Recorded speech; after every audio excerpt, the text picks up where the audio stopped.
hello, football fans, and welcome to the college football version of Proline. I'm John Creighton in Las Vegas, joined by Sean Hess and Jeff Saad. We're going to take a look at a couple of... Do my Ronda Rousey thing right here. All right, Rhonda, go ahead and shoot me, Rhonda, or punch me. We're going to talk about a couple of college football games, including that big Michigan-Ohio State game. First, Michigan State, Ohio State. Correct, Amundo. First, let's tell you about some of the Vegas news this weekend. There was the big boxing match, but not the one you think, Jeff. Woo. And you had a first-hand look at that. Well, UFC actually, but I was in the sports books and people were just betting on Holly Holm just because she was like, she closed at plus 650, but at one Like 12 to 1 at one time. Yeah, right? went from 12 to 1 down because a lot of people like to bet these huge underdogs because it's a very low risk. You might bet $10 and $20 and get whatever. Yeah, get you 120 or more of that. So a lot of people bet this fight and they had as much action as fight as they would on a regular NFL game. That's how big it was. Yeah. So the books really took a hit on this one. So that was the biggest upset of the week in all sports, I would say. Yeah. And also the Lions, the Detroit Lions. Straight up. The Lions have been scared straight by their 90-year-old owner, Martha Ford. What did she do? If you're a Detroit fan, Who's the great-granddaughter of old Henry? Yeah, or you something kind of like wish that? she's been running the team the last 50 years instead of the other ones in the family. Bring back Matt Millen, huh? Yeah, Jeez, what a waste he is. Fired the GM, fired the team president. Yeah. They come out and win in Green Bay for the first time in 24 years. Can you believe and, that? So I think everybody in that team, everybody in the organization knows that if they don't shape up, they're going to get fired. Well, yeah, but you know what? But here's the thing, Jeff. They still get paid. I mean, look at Matt Millen. He's a disgrace. How does he get a job even as a sport? I didn't like him when he played with the Raiders. But he's really a joke. And yet people actually listen to him and they keep hiring him. Well, that was the trouble with the Detroit franchise all these years. They would hire somebody and just terrible not pay attention and stick to him. up for him. After 5 years, they renewed Millen's contract. I mean, I'll buy another Ford again. You know? So hopefully she lives long enough to make some changes in this organization. Obviously, I'm a Detroit fan, so it was nice to see them win. In Green Bay for a change, but I think that's what it is. This team now knows that they're going to have to win or else. What has she been doing the last 50 years? Well, her husband and son have been running the team, and she was, and they obviously. And their father finally passed away, right? I mean, and he's the one I think who hired Matt Millen, the worst hire maybe ever, and that's saying a lot in the NFL. Yeah, a lot of these guys really just collect paychecks. I mean, they don't do anything for it, but this guy was the worst. And then what is it, CBS or whoever he works for comes along and hires him again.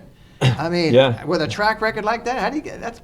Politicians don't steal that much. Well, Isaiah Thomas, another example. He keeps getting jobs over and over again, even though he's a disaster in each one of them. Keeps doing it. Why can't I get a break like that? I'm stupid. I can do crap like that. Well, put out a call. You want to be hard. My God. It was a big dog day in the NFL. Dogs winning straight up, and the game you're talking about, Detroit, was a 475 on the money line, and they tried to give the game away to Green Bay. I've never seen it. That's what they always do. They always give you knew that at the end, even after they the kick. Yeah, even after the conversion missed by the Packers, you figured there's somehow the Lions going to blow this game still, and they almost did. Yeah. So. Yeah, the guy has a ball in his hand, right? Green Bay has to do it. You know they got no choice, right? And sure enough, to get the ball. And I'm thinking the same thing. This is going to go to OT. Yeah, I saw the press conference with Jim Caldwell after the game. He said, we tried to do whatever we can to give the game to Green Bay. They didn't want to take it. And Caldwell's another one. He's one of the worst coaches ever. I still remember that game he coached against, the Saints? The Super Bowl. In the Super Bowl. Yeah. Did he blink once? he blinked on the onside. He was terrible. These guys just keep getting these jobs. I don't know how they do it, All right, let's talk about a couple of college football games for Saturday. Might as well start with the big one, Michigan State, Ohio State, the big one in the Big Ten. And here's a game where a year ago when they played, Michigan State was actually a favorite of 4 points, and Ohio State won the game straight up 49-37. Looking at this game, I was trying to make some early numbers before they came out. I thought maybe 4-8. And then on Sunday before the games, I talked with a sportsbook director. Said, "What do you think that number's going to be?" And this was after the Cook injury came out. And he said around 8. Well, forget about all those numbers. Ohio State, 13-point favorite at home. It's a team that, Michigan State's a team that's winning but not covering games this year. 9-1 straight. Neither of these teams. That's true too. Yeah, Michigan State 2-8 against the spread. They have been winning games for a long time, 38-4 since late in the 2012 season. And under this quarterback, Connor Cook, we expect him to play. 32-4 record under this guy. And here they are, a big 2-touchdown underdog. So they're probably expecting Cook not to be at 100%. He did struggle in the game on Saturday against Yeah, but Maryland. he covered it. I needed it, so. He did. The defense covered Well, it. it was for sure. close, but. Yeah, he was 6 of 20, just 77 yards passing. So clearly that's the thing to watch. But reports are that he's going to play. The last time, though, they had a road game, the Spartans just had a meltdown against Nebraska. Favored, slight favorite of 4, lost the game 39-38. They have had some defensive injuries. So, Sean, when you look at this game, the odds makers are saying that it's going to be a blowout. So are they right? Well, first of all, the original, when we talked to the sportsbook director, who will remain unnamed, the games of the year thing, probably originally Ohio State was like 4.5, Jeff? Does that sound about That right? sounds It was about a right, short yeah. number. And then at one time up to 8.5. And then, of course, and we've talked about this quarterback thing before. TCU quarterback goes down. Baylor quarterback goes down. I mean, it's getting to be a whole rash of these guys now. Now we're talking Ohio State with Connor Cook. First of all, I got Ohio State at solid 13. I haven't seen a total yet. And Ohio State, I'll just use the AP ratings because sometimes they're not always the same. Ohio State ranked number 2, and that probably sounds right, behind Clemson. Michigan State ranked number 9. This game will go at 3:30 p.m. Eastern Standard Time. I think ABC is going to cover it, but it didn't show, so I'm not sure who it is. Let's look at the weather, and we always do that. We were right about the weather last week, the 2 games we talked about with all that rain. The weather in Columbus, decent.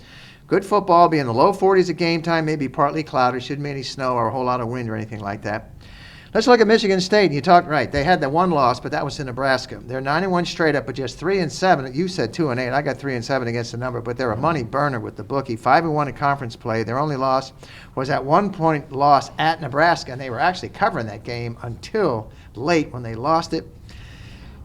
Big problem we were just talking about. That quarterback, Connor Cook, either out or very questionable. Of course, he's going to sing the line. He says he's going to play and all that, but we're talking shoulder injury here. Ohio State's going to be aware of that.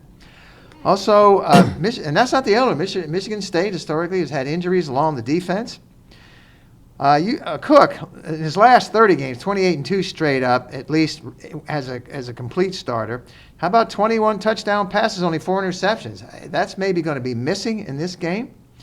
Michigan State lost as a home favorite at 3.5 to Ohio State last year. So we're looking at a huge difference here. Last year, 3.5-point favorite, now to a 13-point dog. That's a 16-point swing, and the reason is, I think, that quarterback.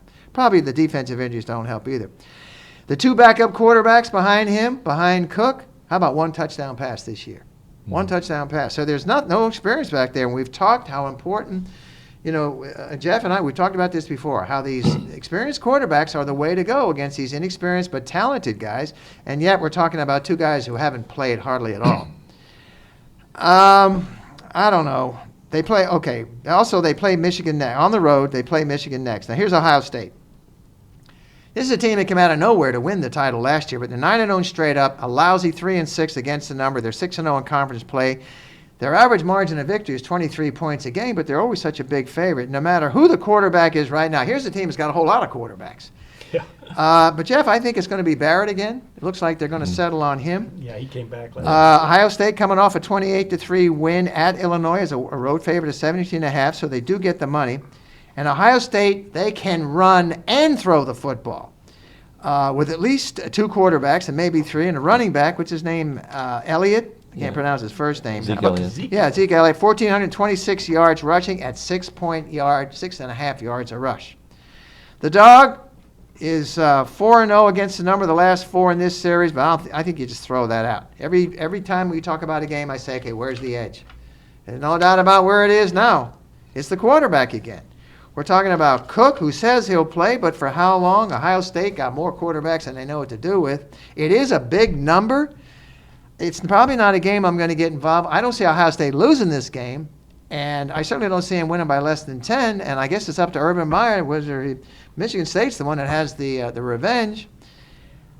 I'd have to lay it before I take it. Ohio State, plus they're at home, and they're going to be going nuts up there. And the weather's decent. It's not going to be no snow or anything like that. So if I had to, Jeff, I'd lay the points in this game because they got just too much on both sides of the football. Michigan State would have to get a lot of breaks and a lot of calls, and Connor Cook would have to pull off the upset. He'd have to be healthy as a horse to get this done. I just don't see it happening. So Ohio State has won 30 consecutive Big Ten games here, regular season games.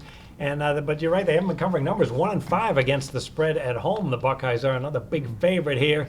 the quarterback situation, J.T. Barrett, he did play last week after sitting out a one-game suspension for drunk driving. Nice to see he's going to the Johnny Manziel School for Public Relations. Yeah. Probably his mentor. And they beat Illinois, but you know what? The defense of the Buckeyes has actually been exceptional lately. They held Illinois just 3 points, and they've been on a very nice run, 6-0 under the total when they face a team with a winning record, and that's kind of under the radar when we think of all the points that they've scored, particularly late last year. But they've been playing a much better defense. Head-to-head matchup, Spartans haven't done very well, 3-7-1 against the spread. Although the underdog is 4-0 ATS when they meet, and don't forget 2 years ago these teams met in the Big Ten title game, and Michigan State was a dog, a 6-point dog, I believe, and won the game straight up with Connor Cook as a sophomore. They won by 10 points, 34-24. So the dog has been done very well. And then you wonder who's going to start a quarterback here for Michigan State. And Jeff, how do you see this matchup? Yeah, I think Ohio State is the way to go here. Last year, that was one of the great games of the year last year. They beat Michigan State 49-37.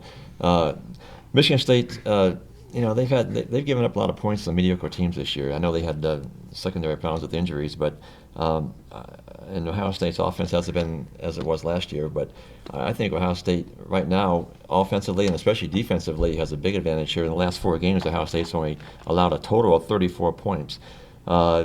Michigan State beat Maryland 24-7 on Saturday. They forced 5 turnovers. The backup quarterback, Tyler O'Connor, 6 of 11, 44 yards, 1 TD, 1 interception. Gerald Holmes ran for 83 yards on 13 carries with a TD. Zeke Elliott, 181 yards for Ohio State, 2 TDs. J.T. Barrett, 150 yards passing, 74 rushing. They held Illinois to 20 yards on the ground.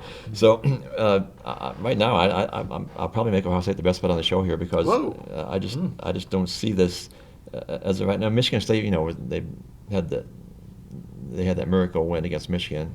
And then they lost in that crazy ending with Nebraska. But they've had some games this year. Remind me of the Nebraska game, okay, please. They've had some mediocre showings this year, and they were lucky to win a couple of games. Well, Ohio State is playing, I think, better now than they have all season. They're still not there offensively as they were last year, but defensively they're playing great. So I'll lay the points with Ohio State, John. All right, I'm going to take a look at a game where. This Ohio State team laying a big number here. You look at them against Northern Illinois, 34-point favorite. They win by 7. Indiana game, which was a 7-point final, they were up 21-point favorite. They beat Minnesota 28-14, but they were a 23.5-point dog. So they haven't been covering these big numbers. On the other hand, you have to wonder, are they like Alabama? Do they look at the smaller games on the schedule and just say, all right, we'll just get a win here? But then do they really show up for these marquee games to try and stick it to their rival and everybody watching? So that's a possibility. So I will lay off the side here, but we'll look at a defensive game because, Jeff, you just talked about how some of their numbers are very good on defensive lately. That has been a huge improvement from actually last season is when I saw it late last year. Urban Meyer's coaching staff, some of the changes he made really improved the defense, and we're seeing it this year. They're very good defensively, kind of under the radar, so I wouldn't be surprised to see if they do well against a ailing Michigan State quarterback, which is possible, as Cook was terrible last week with the shoulder injury. They get up 13-0 or 17-0, and the defense is able to contain the banged-up Michigan State offense. I can see the Buckeyes and Meyer just going to the run. They're looking to grind the clock out. Wouldn't be surprised to see if this is a lower-scoring defensive game. So I'm going to look at this one under the total. Be interesting to see what this total is, too, because everything you said, the line maker knows, too. I mean, it's Michigan State might not score 10 points in this game. Yeah. I mean, they're going to have to come up with they're going to have to come up with some offense here. So yeah, that could be. I think it's something around 50, maybe even higher than that, a 54 range. But we shall see shortly.